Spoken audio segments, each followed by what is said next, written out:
The very first review I did on this channel was for Russ Meyer's film The Immoral Mr. Tease, the film that invented the Nudie-Cutie and ushered in a new era of nudity in cinema. It was a watershed moment that inspired many imitators. So let's take a look at one of the imitators that watershed moment inspired. Try not to get wet.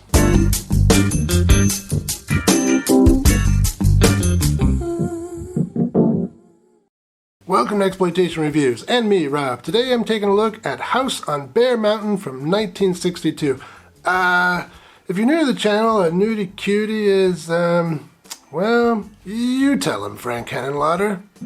They were called Nudie-Cuties, and they were the stupidest films on the face of the earth. Yeah, that's a good way to put it.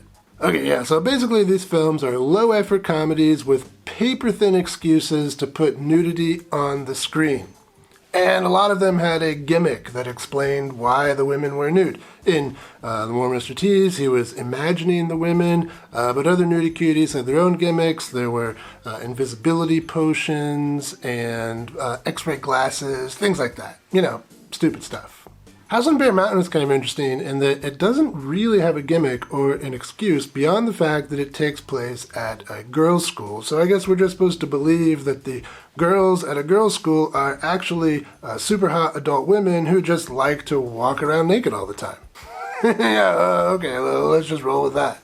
And one thing to keep in mind is it's just nudity. There is no sexual content in this movie or any other Nudie-Cutie at all. In this respect, Nudie-Cuties are kind of similar to the nudist camp films of the 50s. The important distinction is Nudie-Cuties had nudity that was, well, let's say aesthetically pleasing instead of, let's say, flabby old man ass. Yeah, that's a big improvement. And of all the stupid Nudie-Cuties out there, I want to talk about this one for a few reasons. One, it has way more nudity than most of them. That's kind of cool. And two, there seems to be a lot of ignorance surrounding this movie. I mean, I see clips from it posted on Reddit sometimes, and people don't even know where these clips are from, and they misattribute them to Russ Meyer. You know, it's an easy mistake to make, but he didn't make this movie. And also, I mean, if you even look at like the synopsis on IMDb or Rotten Tomatoes, it says the movie is about a werewolf and Dracula and Frankenstein spying on a girls' school, and then they, invade the school. That is not the plot of this movie at all. I mean, that does sound like a cool plot, but it's not the plot of this movie. So let's set the record straight on House on Bear Mountain, because I can't bear for people to have the wrong ideas about a nudie film that's 60 years old. Yeah, I'm here to help.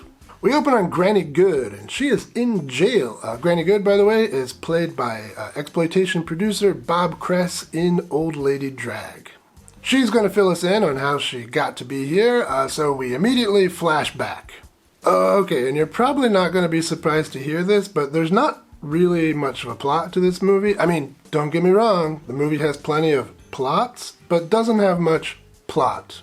A new girl shows up at the school, but she's not everything she seems to be. Her new roommate tells her that she and the other girls often hear weird sounds at night, sounds kind of like a wolf. They're afraid to go out, and they're afraid to leave their windows open, so they keep all the windows closed. Which, of course, this makes the rooms pretty hot, so they all have to sleep naked. Yeah, well, let's go with that. Granny has something going on in the basement. Oh, hey, look, they filmed this in my bedroom. Oh, and it turns out there's a werewolf in the basement, and Granny pays him 13 cents a day to make moonshine. Werewolf, moonshine, get it? There's also a guy creeping around the school looking for Granny, but he doesn't tell any of the girls he runs across why he wants to see Granny. The girls, in turn, are excited about the upcoming costume party at the end of the week, and they all secretly go and make phone calls to their boyfriends and ask them to bring over booze. Which means there will be a lot more booze at the party than was initially planned for. So we've got a werewolf in the cellar making moonshine, we have this new student who's not what she says she is, we have this big party coming up that's going to have a lot more booze than is expected. And while all this is going on, the girls are doing their exercises, they're doing their homework, they're taking showers, they're sunbathing, they're having their art classes outside, and they're doing all of it without any clothes on. Yeah, it's a girls' school. That's what happens, right? And that's it, that's the movie. And somehow between the moonshine in the basement, the werewolf, the new student who's not what she says she is, and the guy creeping around the school, somehow Granny is going to end up in that jail cell. But that's it, that's the movie. Oh, before I forget, yes, there will be, a Dracula and a Frankenstein's monster and some other monsters, but they're just guests at the costume party. They have nothing at all to do with the plot of this movie. Not at all what the synopsis says it is. But that's enough out of me as far as plot goes. Let's talk some highlights. Well, like Frank Henenlotter said, these movies are profoundly stupid, and whether or not you'll like them depends a lot on your sensibilities. There's kind of a charm to these Nudie-Cuties. They're really innocent and, cute, I guess we would say. Almost wholesome. Even this one, which has way more nudity than most of them, it never feels lewd or lascivious. It's always light and likable. That was a lot of L's. Of special note in this movie is the dance party at the end. It was common practice at the time to hire burlesque dancers to be in these Nudie-Cuties, and some of them move quite well. So, if that's kind of your thing, if you like that style, yeah, this movie delivers. And finally, and most importantly, the women, they are, oh my god, hot. I don't even know what it is about this era. Maybe it's the lack of cosmetic surgery, or maybe it's the fact they're not trying to be sexy, they're just walking around naked, but man, they, smoke shows.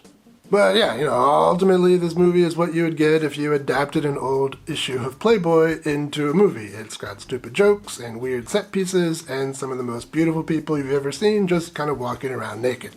If that sounds like your thing, this is your thing. But still, I wouldn't say the movie is perfect. Like a woman pretending to be a schoolgirl pretending to read a romance novel, it has some shortcomings. Well, I don't really have a whole lot to complain about. These movies are what they are. You like them or you hate them, and I completely understand either position you might have. This one is better than most of them, but still, it is what it is. Still though, as a person who does occasionally write jokes, I do find some of the jokes here rather painful to listen to. They are just the lowest of the low-hanging fruit. Luckily, this movie has plenty of low-hanging fruit.